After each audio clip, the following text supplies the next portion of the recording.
Welcome to our house, the House of Fi. At the House of Fi, we are all about achieving financial independence for families.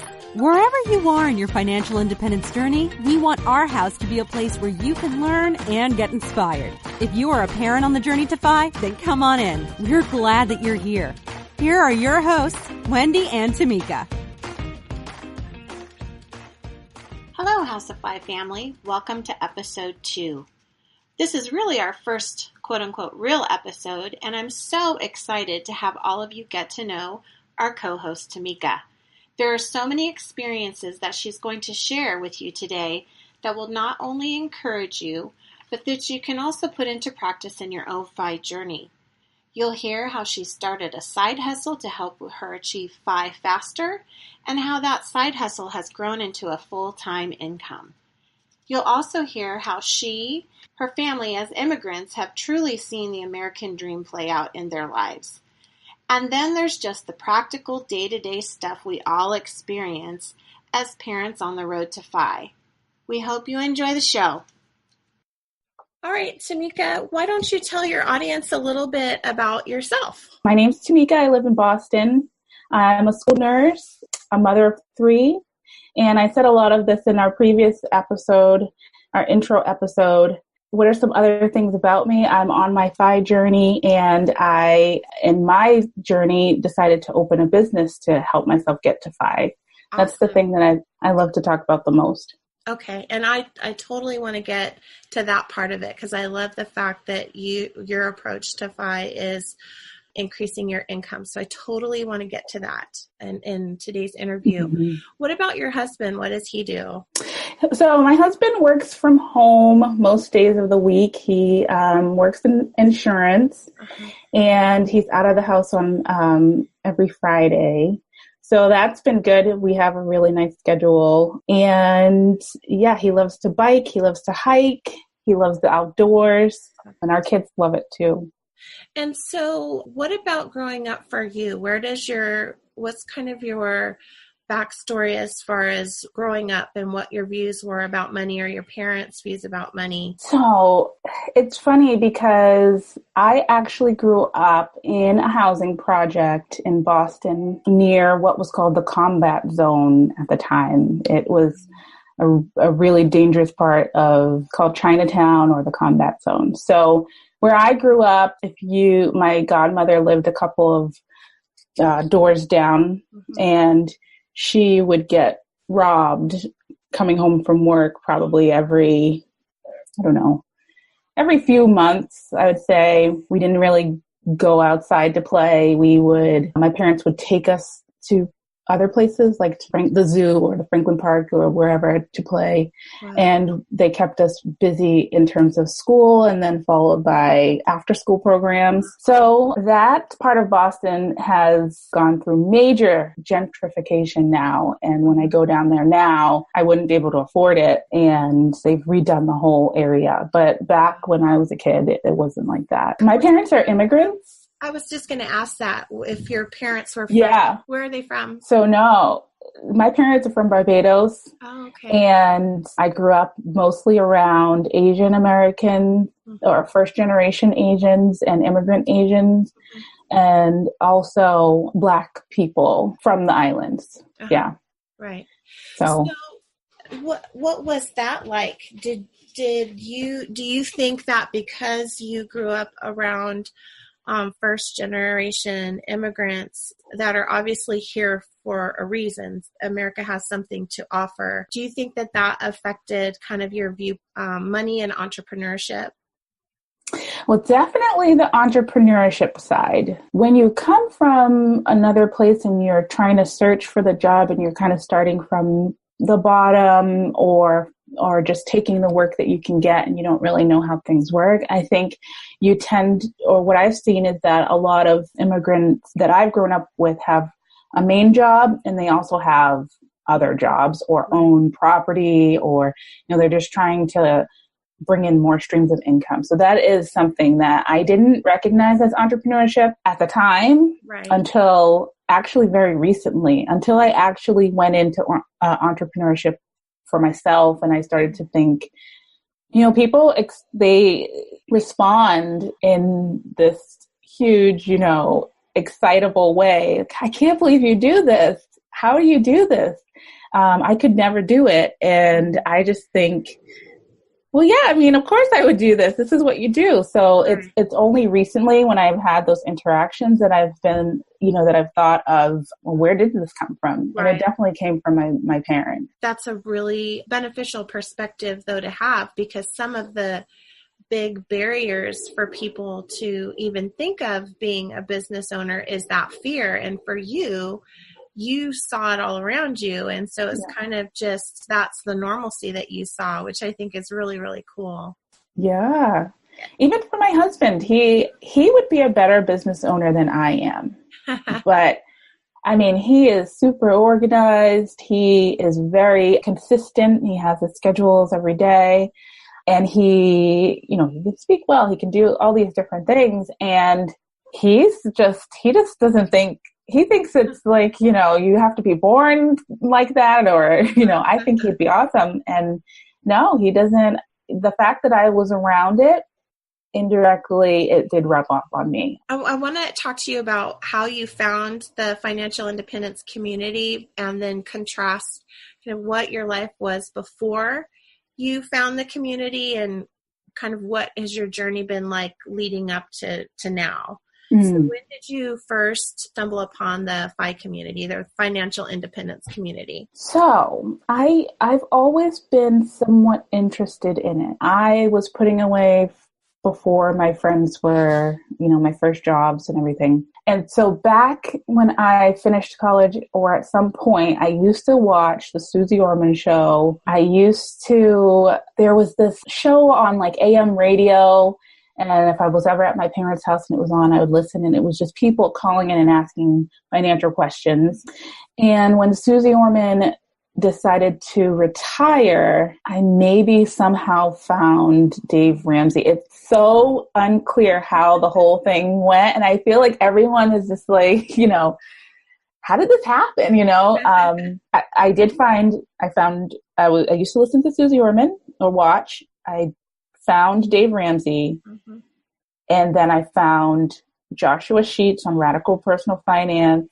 I found podcasts, and I went through a few of them, and then I found Mr. Money Mustache. And that's when I said, wait, people are doing what? With him saving so much money. So that's really how it came about. And so kind of after that, for me, it's kind of that epiphany too, like, oh my gosh, people are saving 50% of their income. Yes. How long but from that kind of just epiphany to like how soon after did you start making changes and becoming more intentional about saving? Immediately. It was pretty immediate. I listened to an episode with Mr. Money Mustache. I think so. Joshua Sheets, Radical Personal Finance, definitely primed me, because he was talking more about breaking out of the hamster wheel, is what they say on Truth FI. He was talking about it, and it was the same thing, but he was saying it differently. He was saying, I've been just wasting my time, not being thoughtful and awake. And, I tried to go buy the book, and the book, he was basically saying, I haven't gotten as far as I could get in some other ways if I was doing some other things and thinking outside of the box. And I started to think, oh yeah, that's true. But I didn't have any tools or any action steps. I just listened to him try to do it. But when I found Mr. Money Mustache, and I found how he broke down the math and said, this is the action step that I took, which is I focused specifically on how much my savings rate is. That took all of that kind of overwhelming, how do you break out and do better, down to this one concept of savings rate. And then that's when I said, I sent the blogs to my husband, who wasn't sold, and I just kept like looking at it, reading it. And then I looked at what I had, and I upped my contributions a little bit. And I started playing around with the numbers. yeah, pretty immediately. Did your husband eventually get there where he was on board? Is it more kind of a passive He's involvement? He's more passive still. Today he did increase his 401k a little bit more. Good. He does not do it to the same level that I do, but he is on board. So, I mean, I could say, no, you have to do 50%. We could do this or we could do that. But I have to set his, I just have to, him, Right. and he does move forward, but it can be tough. I think that's another component when you're by yourself and you can not, eat or not buy clothes or not go out or do whatever you can to affect your savings rate. It's so much different when you have kids and when you have a husband and you have to take their needs and their wants into consideration too. Right. Exactly. And yeah, you have 2 children? Three. And what are their ages? 11, 9, she'll be 10 in about a week, and 3. So 11, 9, and 3. And then, so where would you say you are right now in your financial independence journey? So right now, I have to say that I never thought about retiring early. Before. I used to listen and watch. I was always trying to just retire on time and do whatever was necessary to get there with what I needed. So when people started to say they were retiring so early, that wasn't necessarily what I was drawn to. What I was drawn to was this construct that I had placed on myself because someone else said, save 10% or 15% or 5%, and that I never even thought to push beyond it like exaggeratedly, like extremely beyond it. And the fact that I never thought about that, combined with everything that I had been, just exploring with the other podcasts about how you get locked into certain thought processes and just kind of get swept up and just on an autopilot. Like that part of it is what was the most intriguing. And so right now I just explore how much a savings rate that feels really good to me, a savings rate that makes me feel like, damn, I did it. Wow, this is a lot of money. I don't care if I get to retire. Like I saved that much this year. So that's really the part of it that I'm stuck on. And I don't always do that calculation of when I will reach 5 because I don't actually know what I would do at that point. So I don't know why I just, it escapes me. It's like always trying to figure it out and keep up with it. Do you foresee that you will continue to be a nurse indefinitely and run the side hustle indefinitely? Or at some point, do you want to maybe transition that a little bit? Yes, I would like to transition that. So that is one thing that saving all of this money allows me to do. I think that before this, I would have just said I'm going to be a nurse and I will stay at the school and there's a really good pension, which is just, I'm very thankful for. Mm-hmm. But now knowing more about savings rates and what you can actually do with your time and really, paying attention to the time, I would love to do some other things. After opening this business, which was not a business that I really thought I would open, I just can't imagine if I opened something that I really, really feel super passionate about. Mm-hmm. And that's the kind of thing that I want to explore. So you mentioned that you have a pension being a school nurse. Are you close to having that be vested, or mm-hmm. is that in your kind of plans of when you might transition out of that? Yes. Yeah. So I am close to it being vested. And I believe the vesting is at 25% of your 3 highest salaries. Mm-hmm. If you were to stay, that pension plan is so good, it goes up to 80% of your mm-hmm. last 3 or your highest 3 years. It's a great pension. I just don't think that it might be something that I can come back to later, but I do want to explore a couple of other things eventually. And there's one thing that you can do that another person did where she took a year off and they'll keep your position for 1 year. And that's probably where I would start, with it, because I just know I want to explore other things. Right. So talk about your side hustle. What is your side business? So I am a school nurse, and I oftentimes see lice. I own a lice clinic in Boston. And a lice clinic, for those of you who don't know, is a place where you can come and get rid of lice that you're having a hard time getting rid of at home by yourself. So is it a product, or is it a service or a treatment? Kind of, how does that work? I do sell products, but it is a service. You can come and you can pick up products and go home and do it yourself. We can show you what to do on your own if you want. You just need some guidance. But most people come in because they have a million things to do. And the process for getting rid of lice, especially if you haven't noticed it and it's really far along, is days and days and days of combing and oiling and cleaning and vacuuming and all of that. So when you come into the clinic, it's an hour or less generally, and we use a machine. We dehydrate all of the bugs and all the eggs. Everything's dead. We comb it out. We oil. You go home. It's awesome. Yeah. How long have you had the business? So I opened in, let's see, I've had it for over a year and a half. Wow. And it's an actual brick and mortar.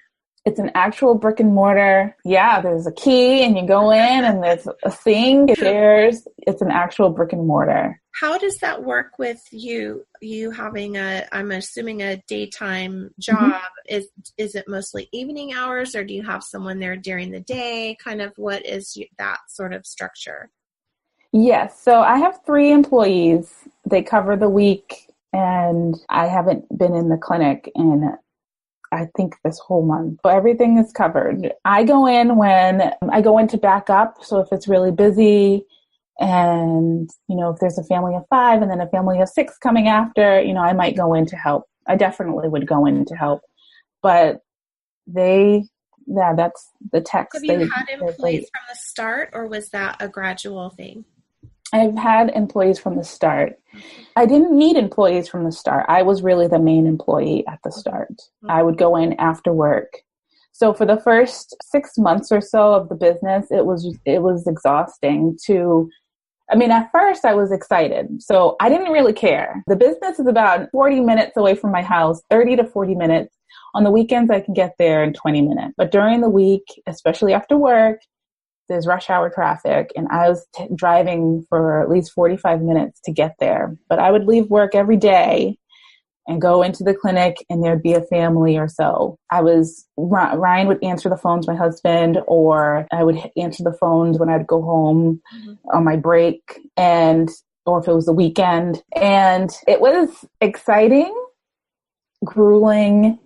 I had, my sister did help me at the beginning, but she really only came in maybe twice. I had her trained. She could have helped me, but she also works in a salon. And then I had one employee who ended up not being the best at the combing, at the techniques. So I really did carry it for at least the first 3 months. And are you profitable? Yes, I am profitable. I was profitable in my first year. I do owe taxes on that first year. And so far, the revenues are up this year. Awesome. And so would you agree that the major vehicle that you are using at this point to achieve FI is you're focusing on increasing income, or is it more savings rate or reducing spending, or are you kind of using all 3? I did use all 3. At the beginning, when you don't know what business you can open and you don't know if you even want to do that, the best thing, the first step is to know how much you're clearing every month, basically. Mm-hmm. How much you're bringing in, and a lot of people don't know that. How much you're paying out and on what. And then after about a month of that and figuring it all out, you can start to cut things and save that money instead. And so Ryan and I worked really hard. He has a budget that he does every month, and he did that before he met me. I liked to just save and not really have a budget. Mm-hmm. So when we would have our budget meetings, I would just I just hated them. I just didn't want to do that. And I've grown since then.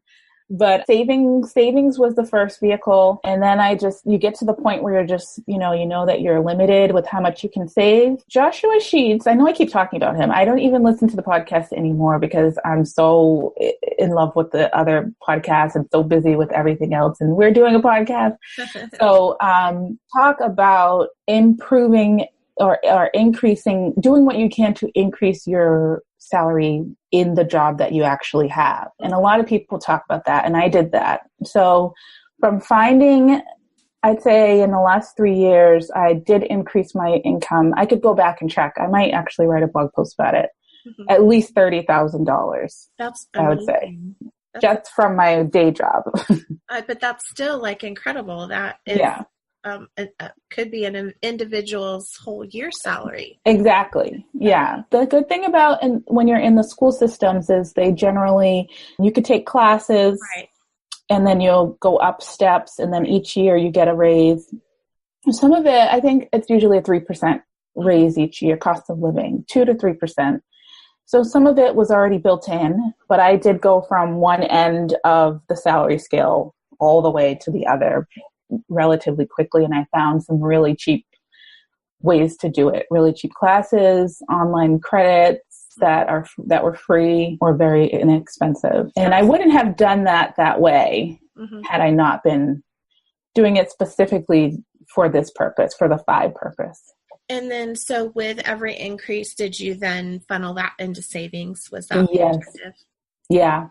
Every increase. So if it was a 3% increase, I increased that amount into my 403. Okay. Or 457.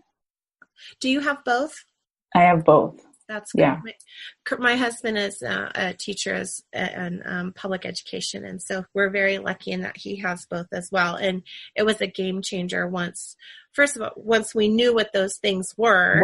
Yeah. And other people heard that we had both of those things, like, oh my gosh, you have both of those. They're like, wow, this must be really a cool thing. Yeah. And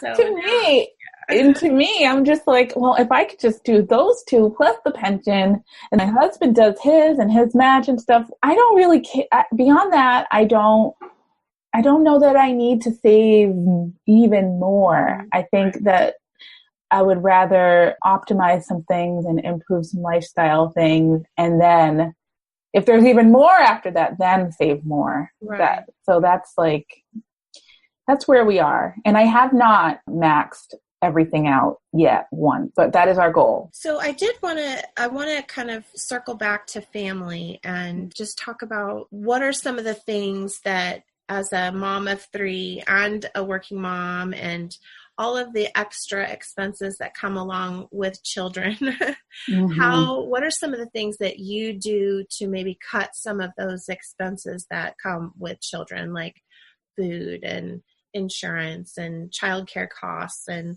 all of that? What are some of the things that you do to kind of minimize those costs?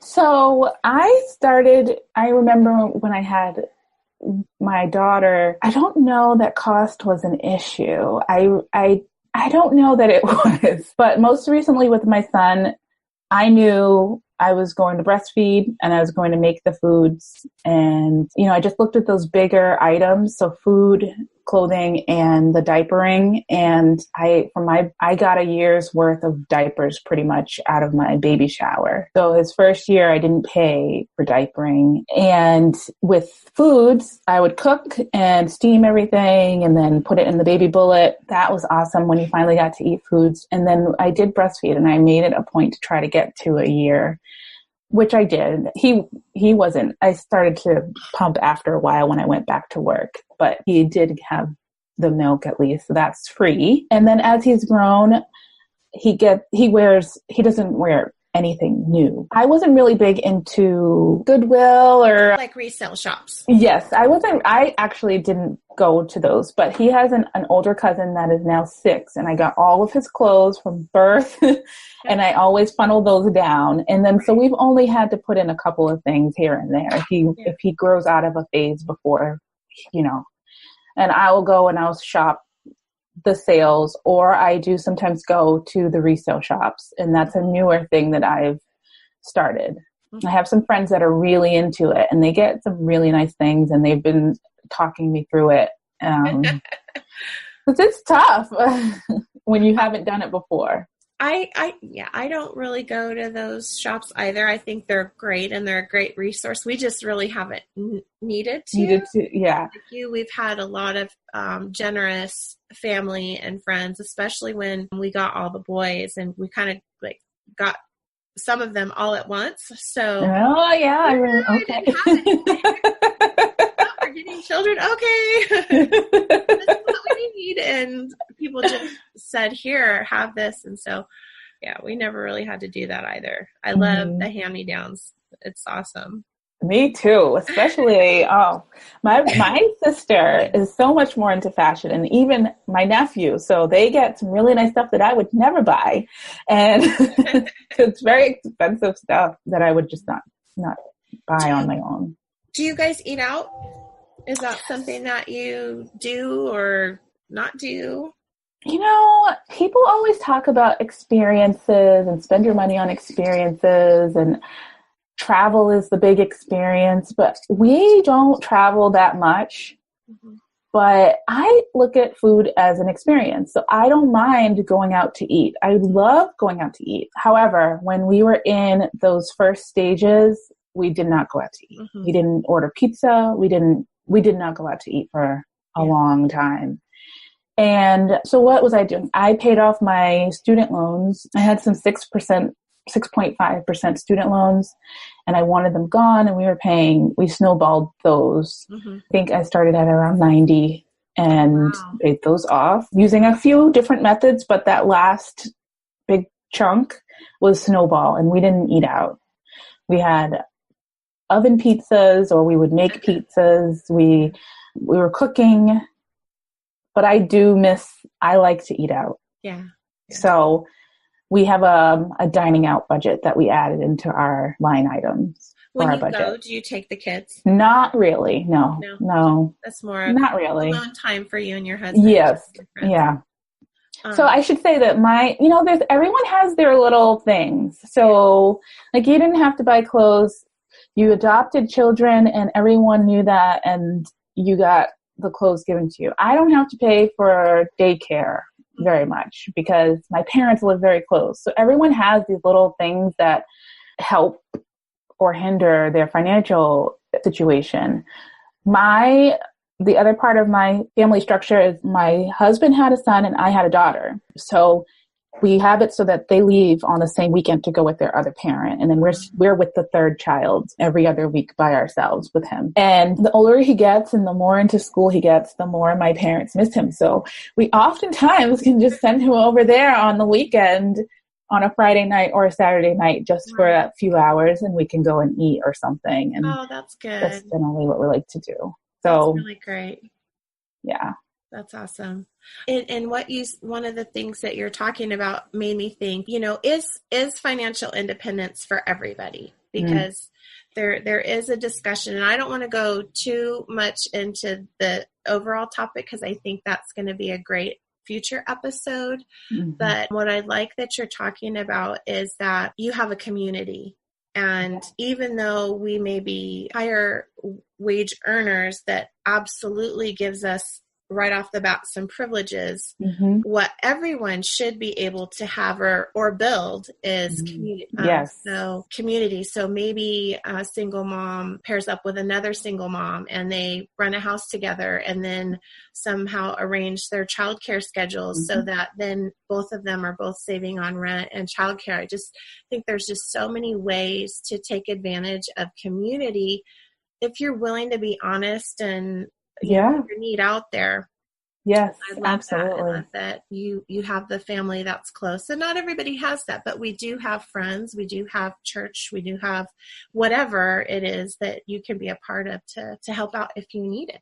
Yes, absolutely. We never had family close, but we did have friends that became family. And that's where, we put out a call to action and we have this need and They just showed up, which was amazing. I have a set of friends, a couple who did not go out to eat for over a decade. Like they didn't go out on a date for over a decade. Oh my gosh. And the kids are old enough, they could leave them, and they went, and my friend, she was just like, we haven't been out, and it was a little awkward at first. She has a British accent, and I'm just thinking, like, and I don't live as close to her. I definitely watch the kids. So sometimes I'll even offer other friends to have their kids come over and just have that time alone together, because it's so necessary. And I definitely am so thankful for what I have. I don't take that for granted at all. You talked a little bit about the fact that you had paid off over $90,000 in student loans. That is amazing. How did you do that? What vehicles did you use to accomplish that? So one of the vehicles, well, let's say when I finished my undergraduate degree, I think I owed 20-something thousand dollars, and I got the final bill where they say you have a 6-month grace period, and I started crying when I saw it, because that was the biggest amount of money. I got some scholarships. I could have come out with nothing. So I didn't know how that happened. I just lost track, and I didn't know how that happened. I was so shocked. But then I went to get my master's, and I worked in accounting, and then I went to go into nursing, and that's when it really ballooned to that bigger number. There are some hacks that I did along the way, but when it came time to pay it all off, I ended up joining the Army as a nurse. Oh, I joined I was in the reserves as a nurse. So that paid off a chunk of it. And for my one weekend a month, I would make, a few $100 in that weekend, maybe $400 or something, I don't know. And I would put that towards, the payments as well.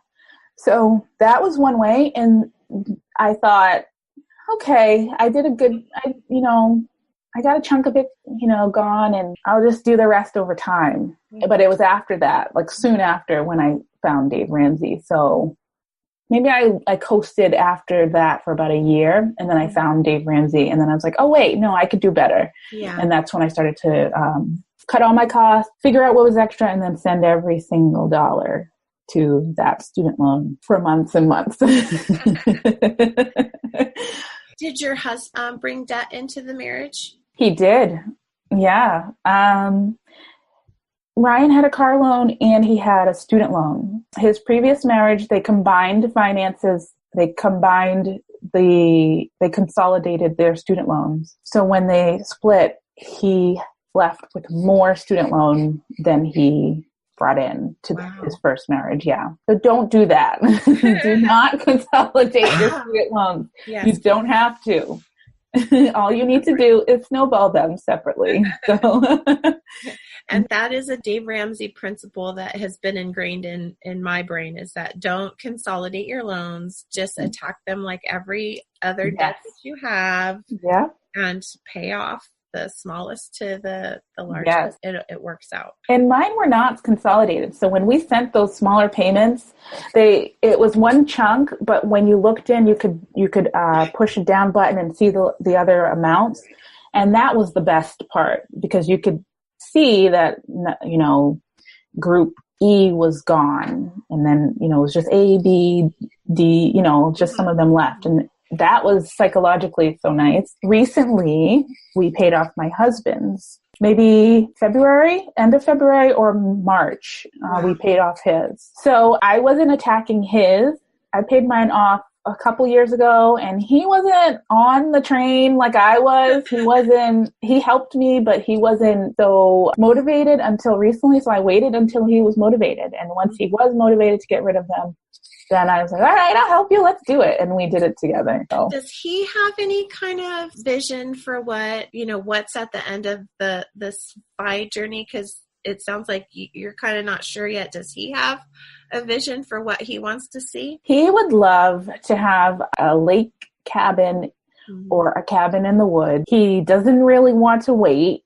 he would rather us, while the kids are the ages that they are, be able to go, especially since I'm off in the summers. And since he works from home 4 days a week, we could go for whole summers, technically. And then he could just drive into work on the Fridays. So that is something that we recently talked about. And that's the thing. Like, I don't think there's anything that we would have to wait for.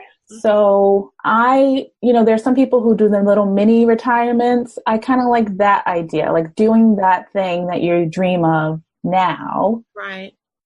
While still maintaining a decent savings rate. My definition of my decent savings rate, not 80% that someone else might save or whatever, what I feel is comfortable.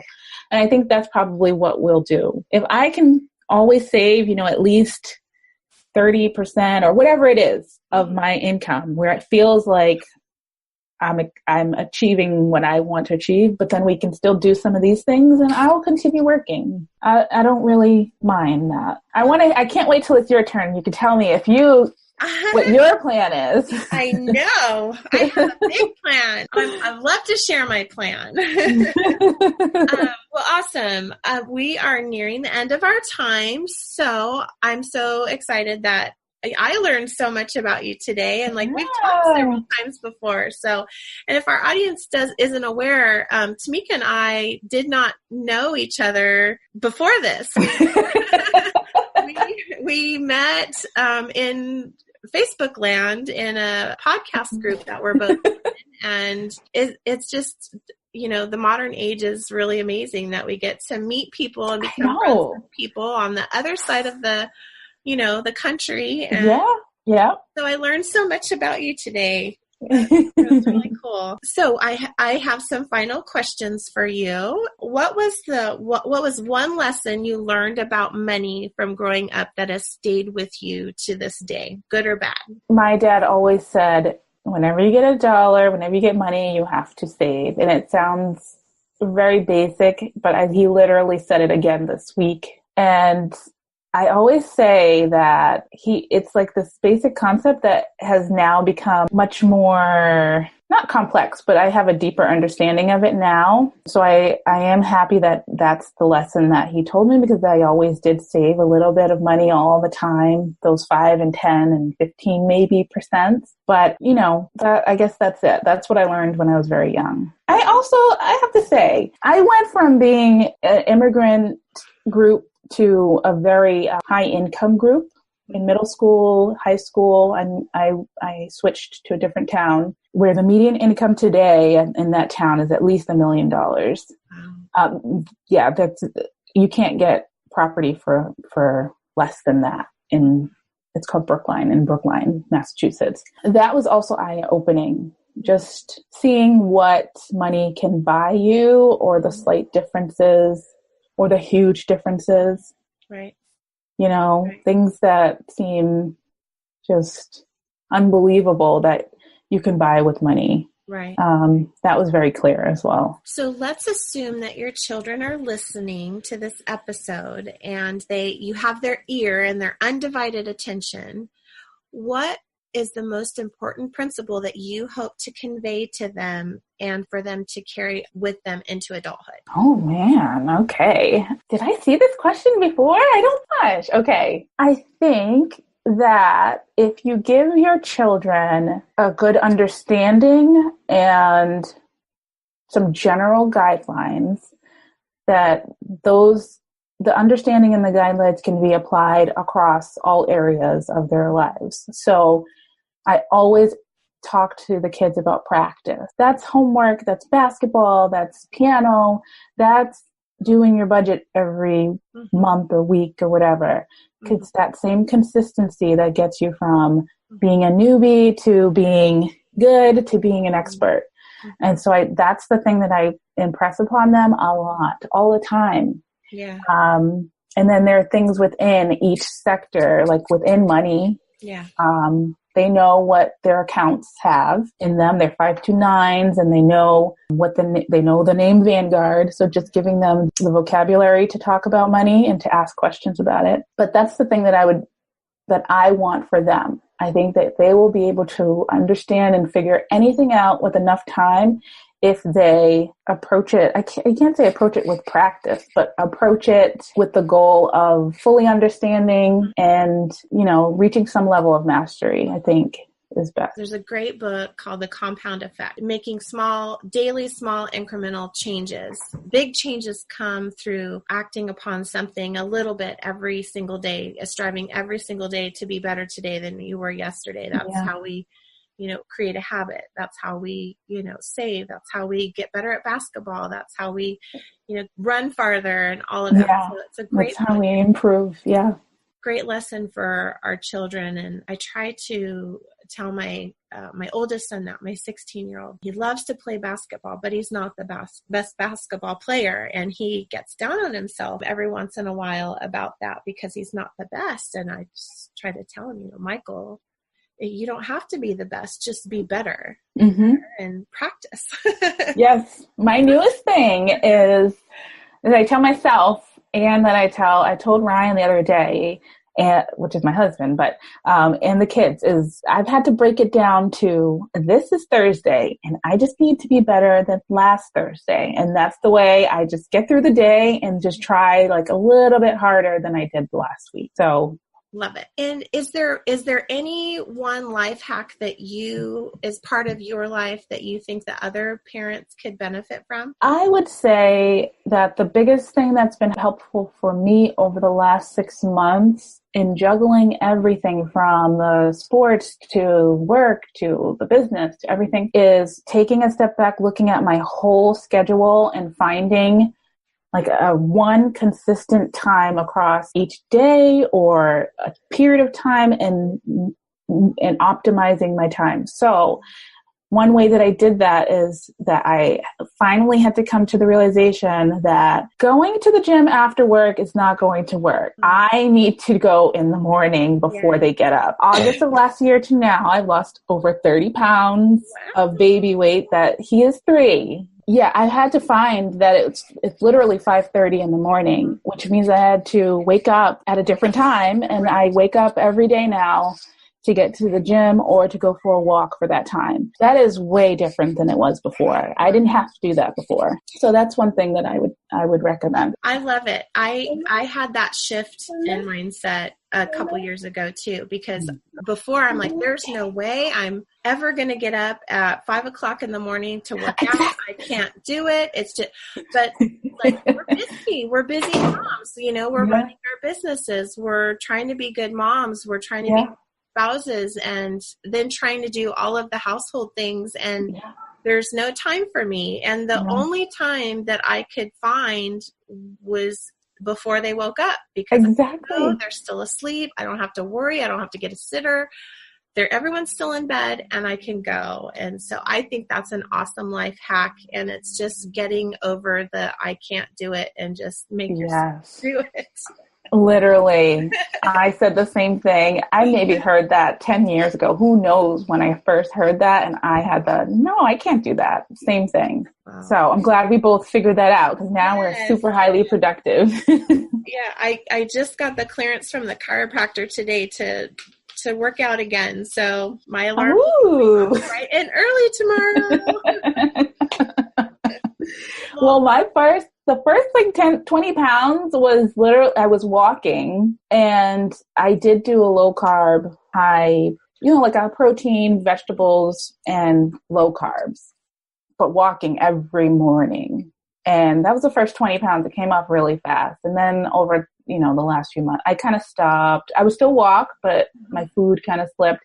Yeah. And then I'm back on it now. So I've done another maybe 15. Still more to go. I got to get back on it. It's time. Thank you so much, Timika. This was so awesome to get to know you better. And I look forward to next week when the tables are turned. Yay! I'm so excited. I have lots of questions. All right. Thank you. Well, House of Five family, that brings this episode to a close. We appreciate you listening. And if you've enjoyed the show, please leave us a review on iTunes. To show our appreciation for every 5 reviews we receive, we will reward that listener with one of our favorite reads. You can find out what that is in our current show notes. Our hope for this show is that we have both inspired you and provided you with practical tools that will aid you on your road to financial independence. We welcome your feedback. You can message us through our website in one of two ways, either through our Contact Us option, or you can leave us a voicemail. The third way that you can contact us is via our email address, and that is info@houseoffy.com. We read every message. Again, thank you for listening, and please come back to our house again next week. Have a great week, everybody.